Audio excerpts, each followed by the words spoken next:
Well,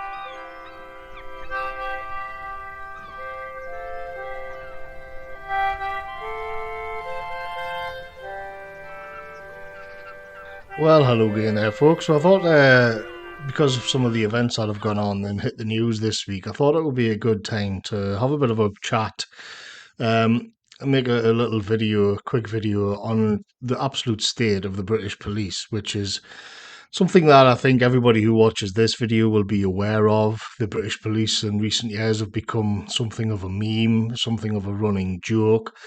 If you're British, you'll be aware that people in other countries will look at the absolute state of the Brit-bong police officers. And there is this sort of trope, memes of them being a kind of politically correct goon squad. And they're at the same time clownish and moronic and stupid, and thoughtless, but they're also insidiously evil and cruel and vindictive.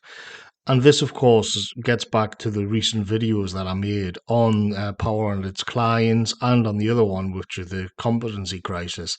So I thought this would sort of bookend what will be a little trilogy, maybe, on these related subjects.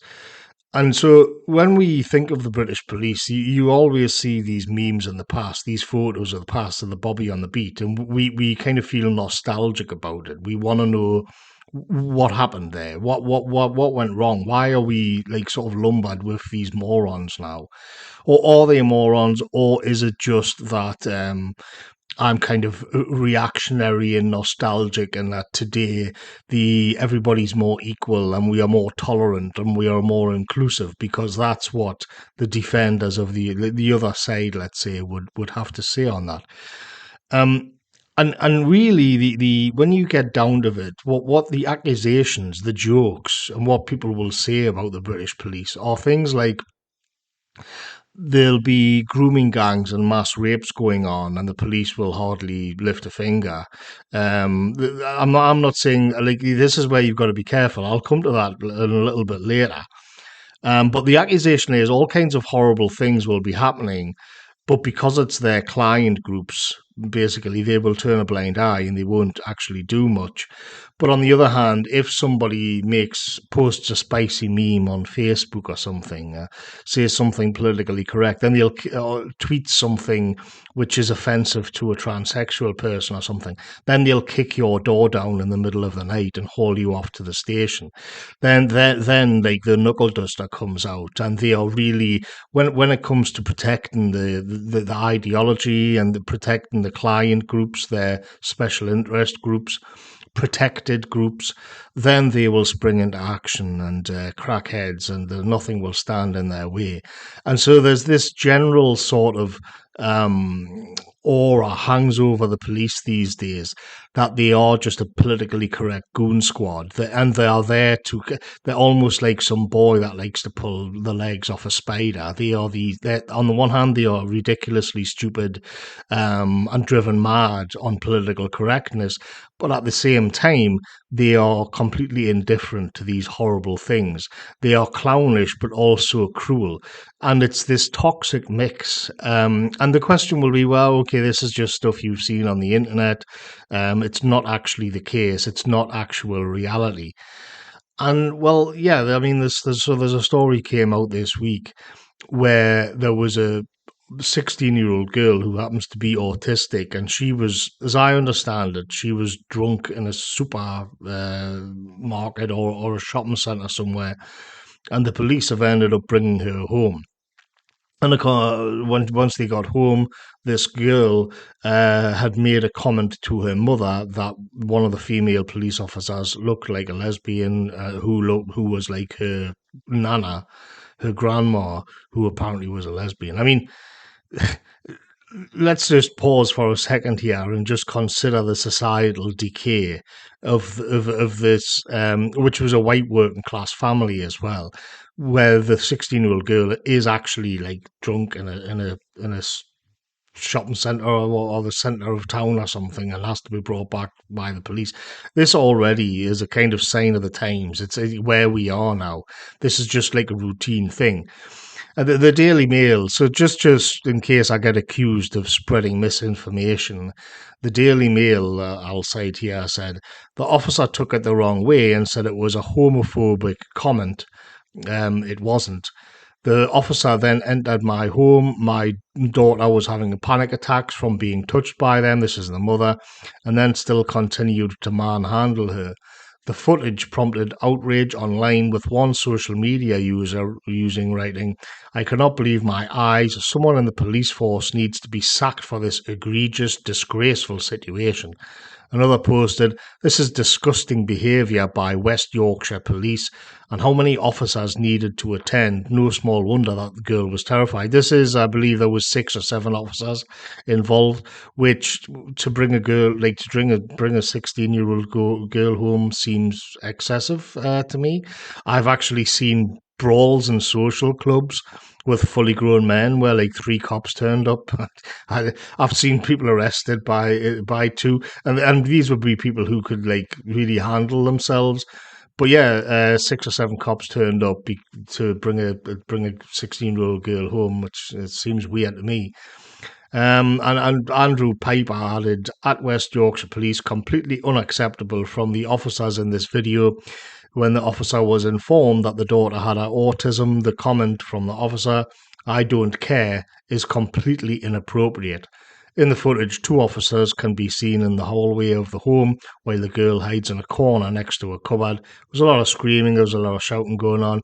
The police officer in question, who has cropped blonde hair, can be heard insisting the girl, is going to be arrested. So she's going to be arrested because of a comment that she made about that officer being a lesbian. Now, once again, just in case I get accused of, spreading misinformation or something, here is the statement from West Yorkshire Police itself, which I'll read through. So, after that, I'll give my own opinions and takes on this. West Yorkshire Police Assistant Chief Constable Oz Khan. Well, there we go. See, it's a nice little bookend to the last couple of videos. You could watch it all as a trilogy. "We are aware of a video circulating on social media, which, as is often the case," by the way, I'm not playing the video because I just think it's kind of low and it's unpleasant and only provides a very limited snapshot of the circumstances of this incident. Officers had their body-worn video cameras activated during their wider involvement with this young girl, which provides additional context to their actions. "We have received a complaint in relation to this incident, which is currently being assessed by West Yorkshire Professional Standards Directorate. While that ongoing process and the active criminal investigation limit our ability to fully discuss the incident in detail, we feel it is important for people to have some context about the circumstances." So this is what went on here. This is we're going to get into the actual details of what happened according to West Yorkshire Police. So this is the official narrative, in case I'm accused of spreading some kind of misinformation or something.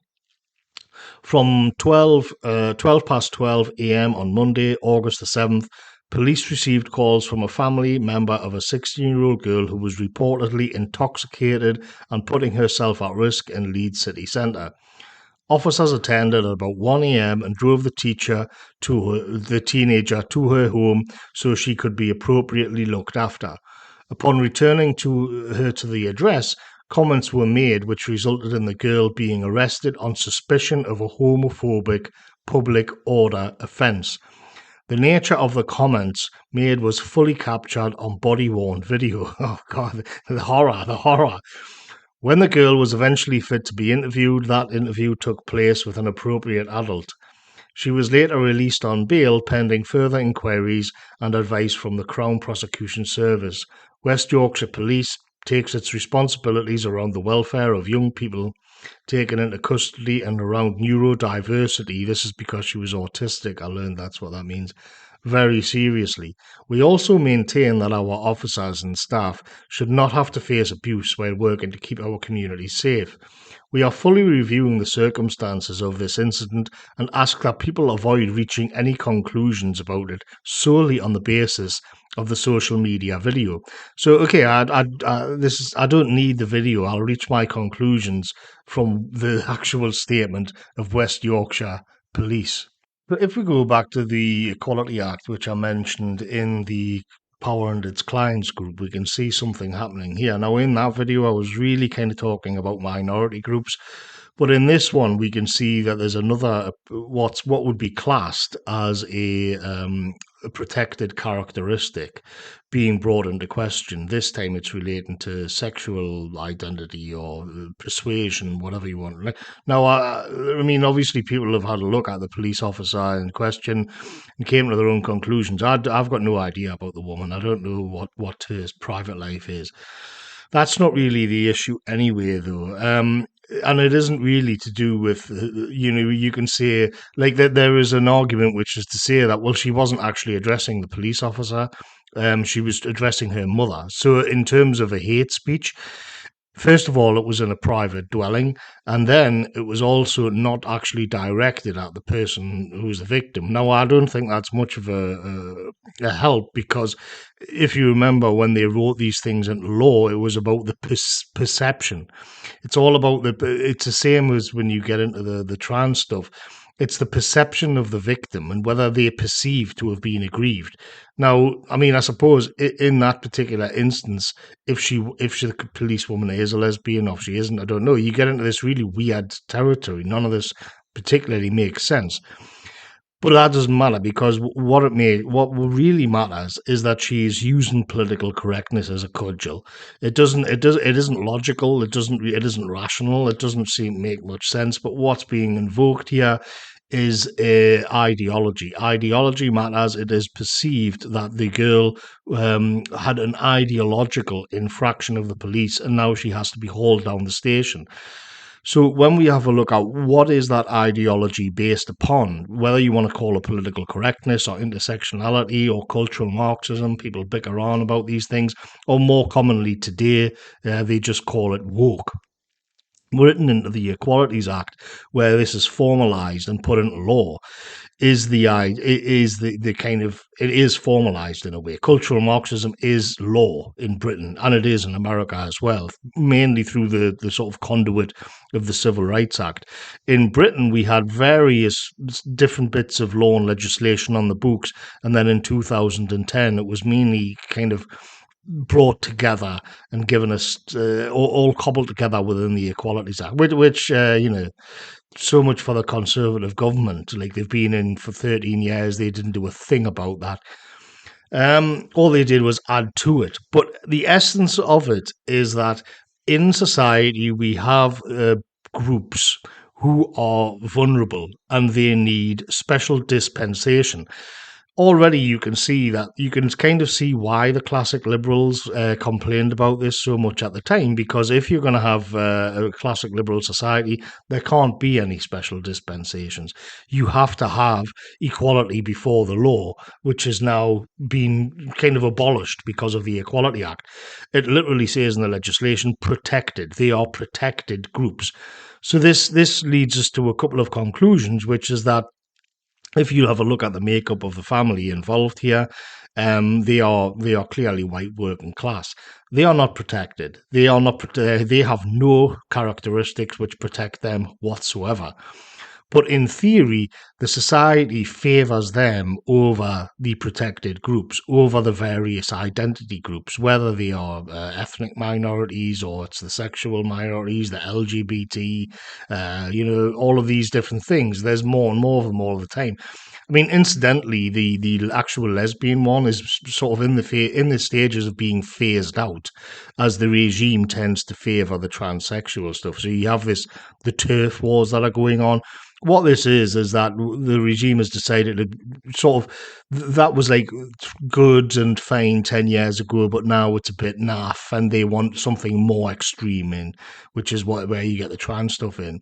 They are now on their way to being a protected group themselves, of course. If they're not, well, they already are. So, in theory, though, it's just to protect the powerless. But in practice, because of the policies that's been in place and because of the diversity hiring and the box ticking, which I touched on in another video, albeit within a bit of a different context.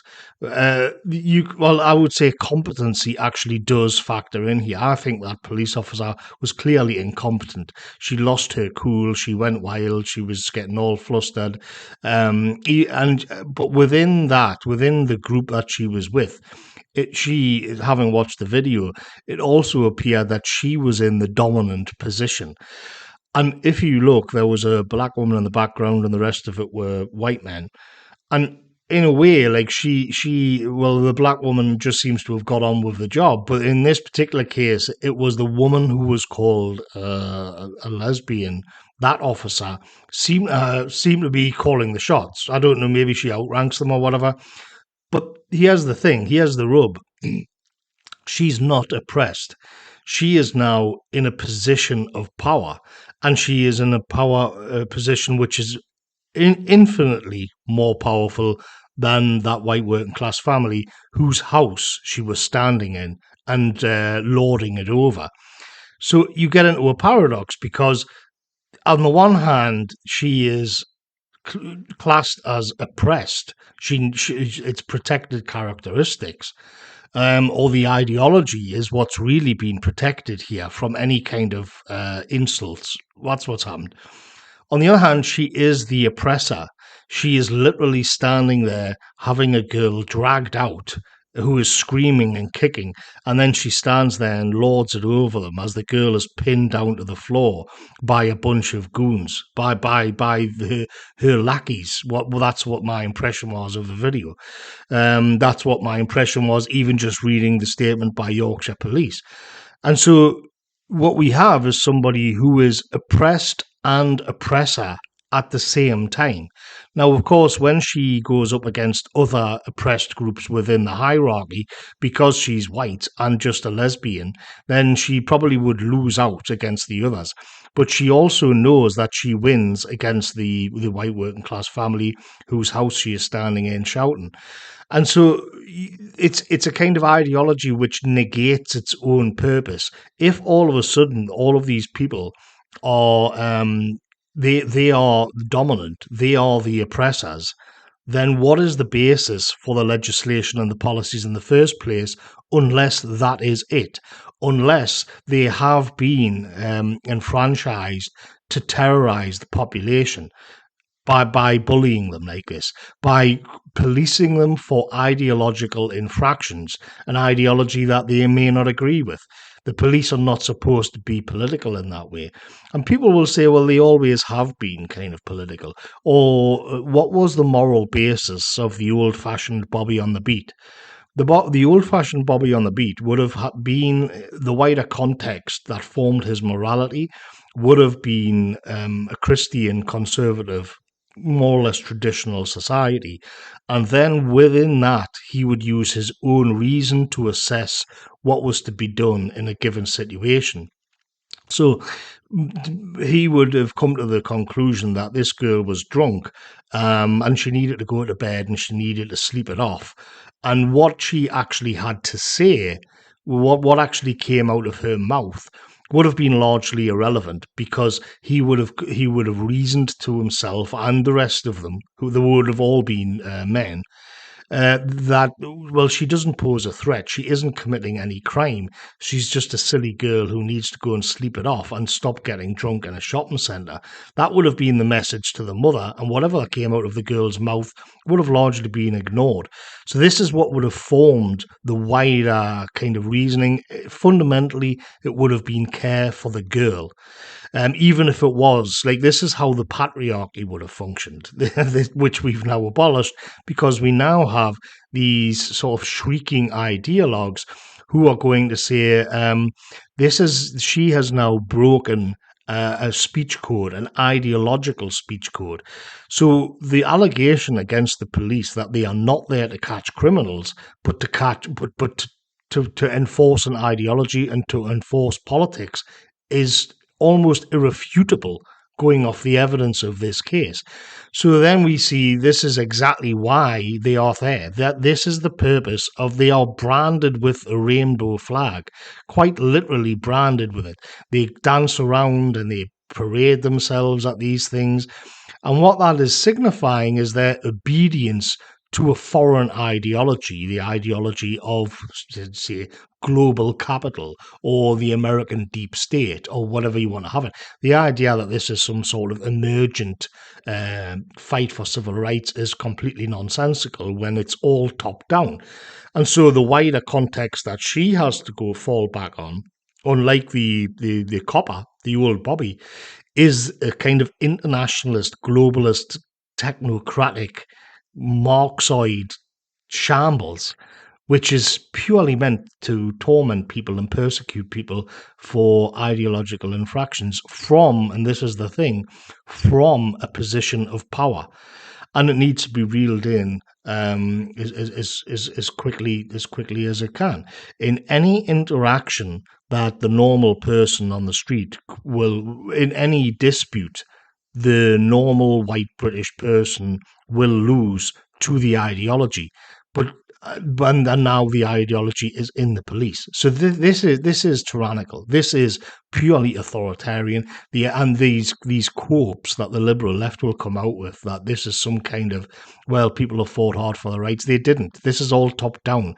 The rails were greased all along by NGO money, and by all of these think tanks and all of these policy, wonks.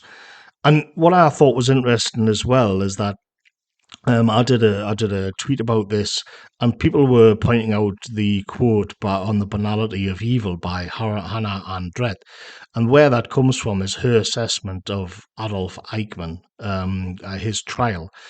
And now I certainly won't be opening up that kind of worms on YouTube, but I think what she actually sort of describes is something interesting, because when we talk about evil, the banality of evil, the clue is in the title there. It is boring. It isn't where you have the Emperor from Star Wars, and it isn't where you have some kind of cackling sorcerer or some kind of demonic thing. Many of the people who do dress themselves up in the rainbow stuff are actually like that. But what we see with the sort of the political enforcers of the state is that they are kind of banal, they are boring. And the reason for that is that, in my opinion, they've in some way been hollowed out, and there's not really a person there anymore. If you look at it again, it's sort of the smiling Bobby from a traditional society.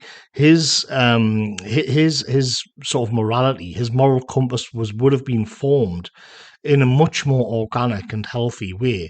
He would have known, he would have had a sense of right and wrong.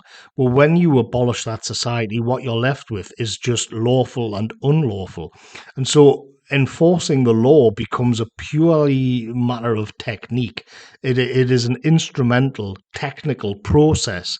And what that does is mean that the people on the other end of that become reduced to just objects, where you have no empathy, no compassion for them, and you are no longer capable of having any kind of sheer, good old-fashioned common sense.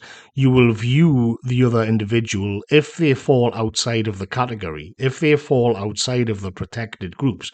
This is why we get the idea that they are completely biased, that there are protected, literally protected people. Well, yeah, they get protected, and then the ones who aren't don't. And what they are reduced to is almost like these non-persons. If you imagine what it's like when a conquering army enters a city or a village, and there's no longer any law and order, there's no army there to protect them, nothing. All you've got to do is get down on your knees and hope that you don't get raped or shot through the back of the head. You are in this state of complete and utter powerlessness, because you are outside of any care. And you will notice as well that the people who force this from the top more thoroughly, the people who like to dress themselves up in the garb of the rainbow flag and all of these LGBT blah, blah, blah, they do this under the pretense of human rights. They do this under the pretense of love. But when you actually look at the realities, once it's codified in law, once the police are wearing the emblem and everybody's had the ideological stamp and everybody's danced at Pride, you can see that the people who fall outside of those categories get nothing. They are non-persons, and they do it, and they can be dragged off to jail in the middle of the night for the tiniest little infractions. And when they do so, the reason why they are banal, the reason where this comes from, is that they are just carrying out a technical process. They are not engaged in any kind of moral action. It's a technical process, like working in a bottle plant or just flushing a toilet. It's something to be done without thinking about anymore. And behind all of these groups who are trying to root this filth out as fast as possible, because eventually, I've got no doubt they'll come for me in the end. They maybe come for you, whoever. And when it's the cops kneeling on my neck and I look up, it will probably be a face like that pitiless face, smirking face, the smirk that smirked in the gulags under the Bolsheviks, looking down at you, because that's what absolutely has to be purged from all of the institutions of Britain, is this cancerous, rancid ideology, which doesn't make any sense. It is just the inversion of what they claim it is. They claim it's about protecting the vulnerable, while they stand in people's homes and drag girls off in them to the floor in the middle of the night for nonsense. It's horrendous, and it needs to be ended. Thanks for listening, folks, and I'll catch you later.